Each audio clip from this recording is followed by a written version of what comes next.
우리가 7장에서는 스데반 집사의 순교의 장면을 우리가 묵상했고요. 그럼에도 불구하고 8장에 이 복음을 전하는 사람들이 더 넓은 지역으로 흩어져서 복음을 전하는 모습들이 등장합니다.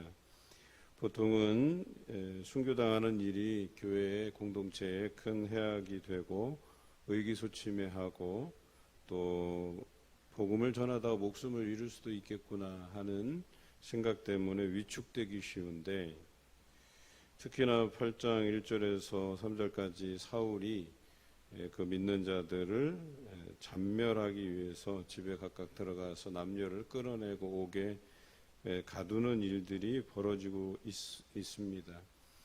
이 정도면 그냥 숨어서 예배드리다 말든지, 아니면 흩어져서 내가 전에는 복음을 위해서 살았다면 이제는 조용히 그냥 묻혀 살면 어떻겠나 하는 생각이 들 정도인데, 참 복음이라는 게 우리를 어떻게 변화시키는지를 잘 묵상할 수 있어야 되겠습니다.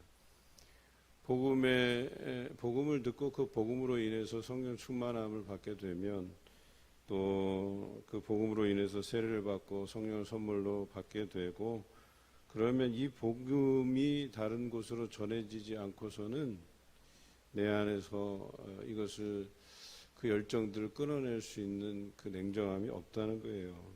다시 말해서 이 복음에 물들어지면 이것을 전하지 않고서는 못 배긴다는 거예요.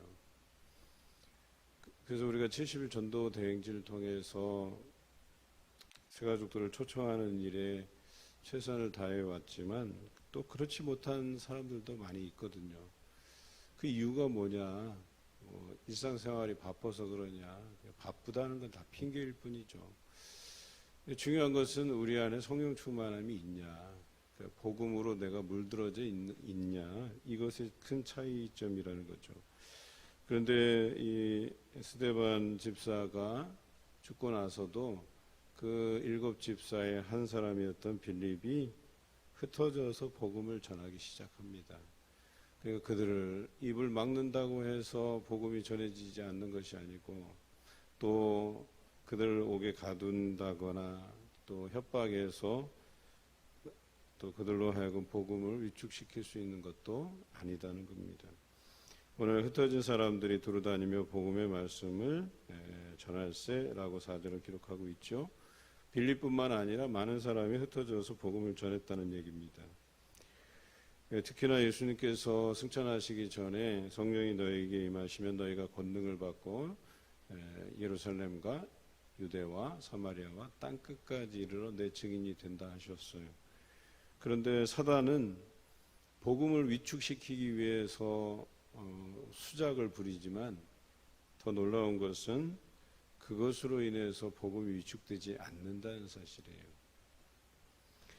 빌립이 사마리아 성에 갑니다. 사마리아 성은 많은 사람들이 꺼리는 장소고 또 이방인 취급당하는 지역이었습니다. 그럼에도 불구하고 빌립이 사마리아에 가서 말도 듣고 행하는 표적도 보고 한 마음으로 그가 하는 말을 따른다 그랬어요. 무리들이. 빌립이 말을 하고 표적도 행한 것이죠. 우리가 지난번에도 말씀드렸듯이 제자들이 나아가서 말씀만 전하는 것이 아니라 표적과 기사를 행하였다, 이렇게 기록하고 있죠. 믿는 사람들이 다니는 곳곳마다 그 표적과 기사가 나타나는 것이 분명합니다. 복음만 전하는 것이 아니고, 복음에는 뭐가 있다 그랬어요? 능력이 있다 그랬어요. 복음에는 능력이 나타나서 사람들에게 그런 놀라운 일들이 일어나게 만든다는 거죠. 그 말씀의 능력이라는 게 심령 골수까지 쪼갠다고 이야기하잖아요. 우리가 말씀을 선포하다 보면 귀신이 쫓겨나가고 병든 자가 고쳐지고 또 어려운 문제가 풀려나가는 역사가 일어난다라고 하는 것입니다. 7절에도 나와 있죠. 많은 사람에게 붙었던 더러운 귀신들이 소리 지르며 나가고 또 많은 중풍병자와 못 걷는 사람이 나으니 그 성에 큰 기쁨이 있더라. 이것이 복음이 지나가는 곳곳마다 일어나는 현상들이라는 거죠.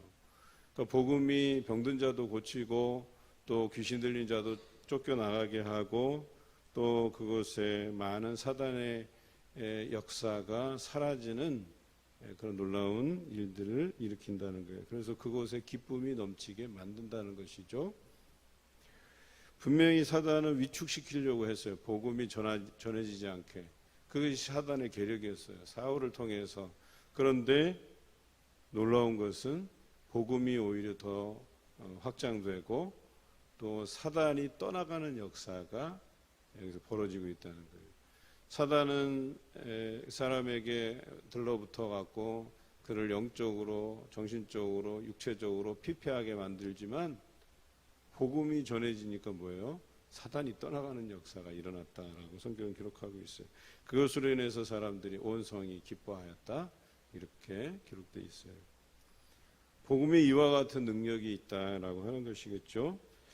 그런데 이 능력을 보고 그 성의 마술사 시몬이라는 사람이 자기가 그 여러 가지 마술로 인해서 사람들에게 칭송을 받았다는 거예요. 아, 저건 하나님이 주신 능력 아니고 뭐겠어? 사실은 하나님의 능력을 힘입어서 하는 것이 아닌데. 그리고 그도 세례를 받은 후에 믿고 따랐어요. 그래서 빌립을 따라다니면서 보니까 이 빌립을 통해서 역사하시는 그 하나님의 능력이 대단하거든요. 그래서 표적과 큰 능력을 보고 놀라서 자기도 성령 받기를 기도한 거예요. 다른 사람들은 성령 받기를 기도해서 이렇게 그동안은 세례만 받을 뿐이었는데 그 이후로는 세례를 받고 성령을 선물로 받는 일들이 일어나니까 시몬도 자기에게 성령을 좀 받게 해달라고, 그리고 그것에 대한 대가로 돈을 주려고 했다는 거죠. 이에 대해서 베드로가 이제 화를 내죠. 그래서 하나님의 선물을 돈 주고 살 줄로 생각하지 말라고 핀잔을 줍니다. 결과적으로 너는 네가 가지고 있는 그 돈, 그 은과 함께 너는 망할 것이다. 이렇게 앞으로는 사람들이 그의 어떤 잔재주를 보고 하나님의 큰 능력을 행한다 이런 소리를 듣지 못하게 할 것이라는 그런 선언이죠. 또 이 도에는 네가 관계도 없고 분깃 될 것도 없다고 선언하고 있죠. 그 마술사 시몬은 어떻게라도 그것으로 인기를 끌고 싶었고 또 자신의 이익을 얻고자 했던 것이죠. 여러분, 성령을 선물로 받는 것인데 성령이 나의 어떤 자랑거리가 되고 뭔가 내가 하나님의 사람인 것을 인정받고 싶은 것으로 그런 수단과 방법으로 여겨서는 안 된다라고 하는 것이죠. 오히려 그런 행위들은 그 안에 악독이 가득하며 불의에 매인 바가 된다라고. 물론 그런 사람에게 성령이 경험되지도 않지요, 사실은. 제 고백을 드리자면 전에 한번 이야기를 나눴지만 어느 교회 사역, 청년들 사역을 하는데 청년들 대부분이 다 방언을 해요. 그러니까 같이 매일같이 모여서 1시간씩 기도를 하는데 전도사가 돼갖고 10분 기도하니까 이야기할 거리가 없어요. 기도거리가 다 똑 떨어져갖고 창피하고 부끄럽고. 그래서 구한 것이 저도 이제 방언을 좀 하면 좋겠습니다. 기도하기 시작하는데 일주일 금식하면서. 그런데 금요일 날 기도 시간이 다가왔는데 성령을 받기는커녕. 그래서 제가 곰곰이 생각해 보니까 내 유익을 구한 거예요. 내가 다른 사람에게 비춰지는 위치, 전도사로서의 위치. 그래서 청년들 앞에서 부끄러우니까 그 부끄러움을 어떻게 해소하기 위해서 성령을 받으려고 한 거예요. 방언을 좀 했으면 좋겠다 한 생각이 들었던 거예요. 그 즉시로 제가 회개하고 하나님, 제가 정말 하나님의 사역을 감당하기 위해서 방언이 필요합니다. 은사가 필요합니다. 그리고 다시 일주일 금식하면서 기도했더니 하나님께서 선물로 주시는 거예요. 그래서 하나님의 사역들을 위해서 필요할 때 사용할 수 있도록 주시는 것이죠. 오늘 여기서 말하는 것이 그거예요. 선물로 주시는 것인데 자신의 유익을 구하면서 얻으려고 했던 마술사 시몬에게 베드로가 따끔하게 충고하고 있는 장면이 나오죠. 그 이후에도 사도들은 여러 곳을 다니면서 복음을 전하게 되고 사마리아의 여러 마을에서 복음을 전하였다고 25절에 기록합니다. 그리고 빌립은 어디로 가느냐?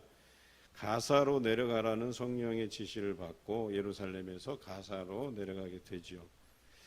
그런데 거기에서 에티오피아 사람 간다게의 여왕 간다게의 모든 국고를 맡은 네시를 만나게 됩니다. 그리고 네시가 읽고 있는 책을 보았는데 그것이 이제 이사야의 글이었었어요. 그런데 29절에 보니까 성령이 빌립더러 이르되 이 수레로 가까이 나아가라. 그리고 빌립이 성령이 지시하는 대로 나아가 보니까 그가 이사야의 글을 읽고 또 듣고 말하되 그 읽는 것을 깨닫느냐고 묻고 그런데 지도해 주는 사람이 없음을 알고 빌립이 이사야의 글을 풀어 이야기하죠. 그리고 거기에 나타난 사람이 결과적으로 예수로 연결지어지는 부분들을 가르치게 되죠. 그리고 그가 거리낌 없이 세례를 거기서 요청하게 되고 빌립이 세례를 주게 됩니다. 여러분 이것이 아프리카 복음의 시초입니다.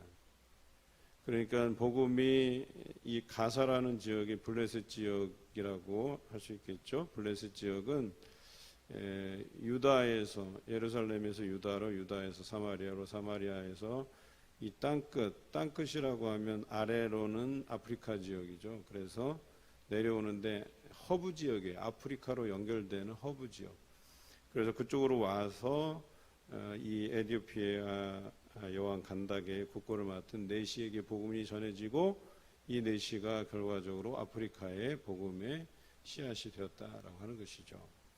이후에 뒤에도 등장하지만 또 여러 지역에 즉 안디옥이라는 지역에도 복음이 전해지게 되고 거기에 교회가 세워지고 그 교회가 바울과 바나바를 파송해서 소아시아 지역 즉 갈라디아 지역과 그 위에 본도 갑바도기아 또 좌측 에베소 또 에베소의 위쪽에 드로아 또 드로아에서 이제 마게도냐 지역으로 넘어가고 마게도냐 지역에서 더 내려와서 아가야 지역까지 지금의 그리스죠.